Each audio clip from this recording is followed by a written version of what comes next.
Tyson Fury did an interview in the past few days where he was taking shots at Dillian Whyte.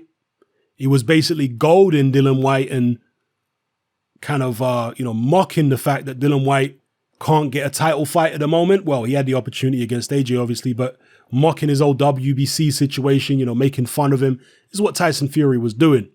So Dillian Whyte has responded, and there's a quote here on Michael Benson's Twitter page from Dillian Whyte.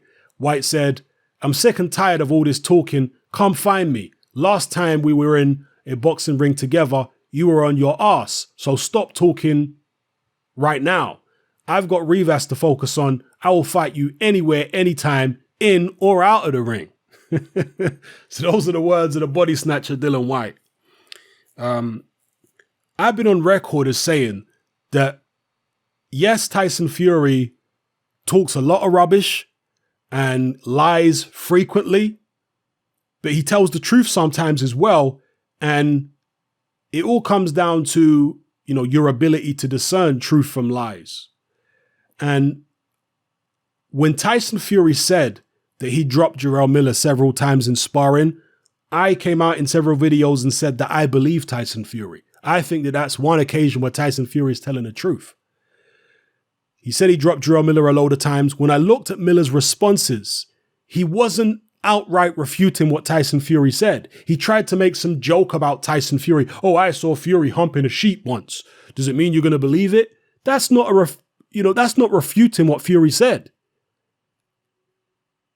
That's being very clever and trying to worm your way out of it without directly just saying, "No, he definitely did not drop me." And eventually when the press kept, pushing him on this and asking him about this, he was like, "Oh, that didn't happen," and blah, blah, blah. What didn't happen? You didn't get dropped 7 times, whatever Fury said, or you didn't get dropped at all? Be specific. You see, when something hasn't happened, you're going to come out and be specific about it. Yeah? So as far as I'm concerned, I am absolutely convinced, 99.9% convinced that Tyson Fury did drop Jarrell Miller a bunch of times when they sparred back in the days and sent him home packing. I'm very convinced by that, by looking at Miller's body language. And look, we all have our strengths and weaknesses. Yeah?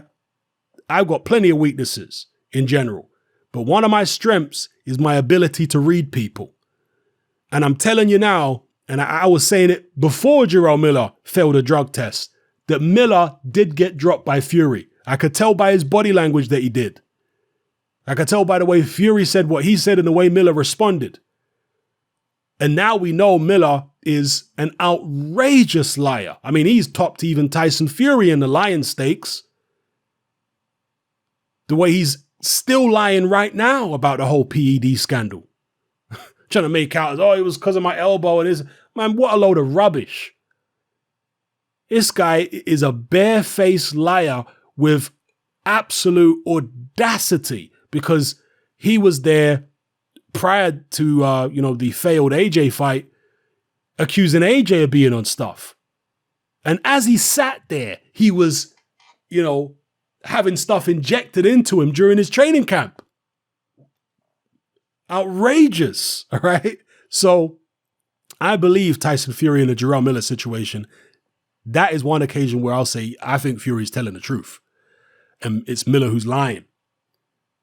And here, with the Dillian Whyte Tyson Fury sparring rumors or sparring claims, because Dillian Whyte says he dropped Fury several times in sparring, I believe Dillian Whyte.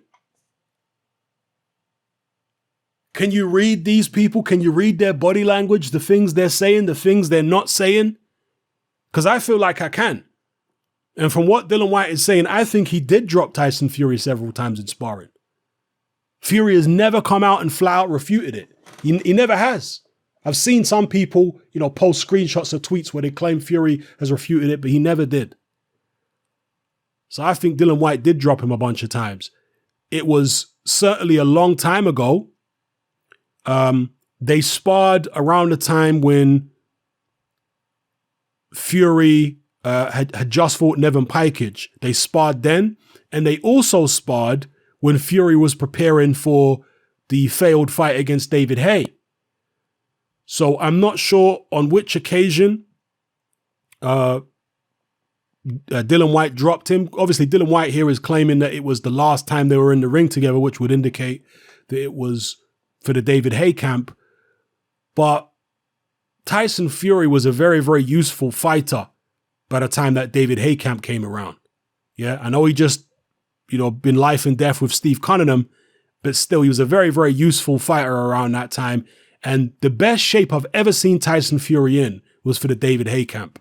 He was in fantastic condition, aesthetically anyway, So did Dillian Whyte drop him around then? I mean, maybe. Steve Cunningham dropped him, so Dillian Whyte could have dropped him too. So, but would Dillian Whyte be able to drop Tyson Fury now?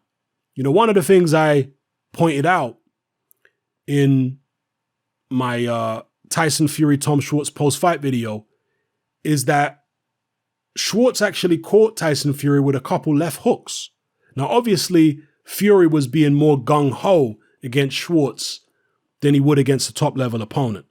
So against a top-level opponent, he's probably going to be more difficult to, in fact, definitely going to be more difficult to hit with a right hand or a left hook. But be that as it may, it weren't right hands that Tom Schwartz caught Fury with, it was left hooks. Yeah? Maybe there's a chink there in the Fury defense whereby you can get him with the hook. Because Deontay Wilder is a right hand puncher. He's not a guy who throws a tremendous amount of left hooks. Dillian Whyte does throw left hooks, but he tends to throw left hooks as a counter. He doesn't tend to go forward Joe Frazier style and start winging off left hooks, on the front foot. When he does try to throw left hooks on the front foot, from what I've seen, they're very inaccurate and sloppy. His left hook is usually best when it's a catch and shoot or some form of counter. Either when he's standing in the middle of the ring or when you're coming at him. When he's on the back foot, he can counter with that left hook. But going forward, he doesn't seem to have the correct mechanics going forward to be as effective with that left hook as he is when he's throwing it as a counter. Hopefully I've explained that well enough for you to understand it. So as it relates to Tyson Fury, would he be able to land the left hook on Fury? Because surely he's going to have to try and attack Tyson Fury.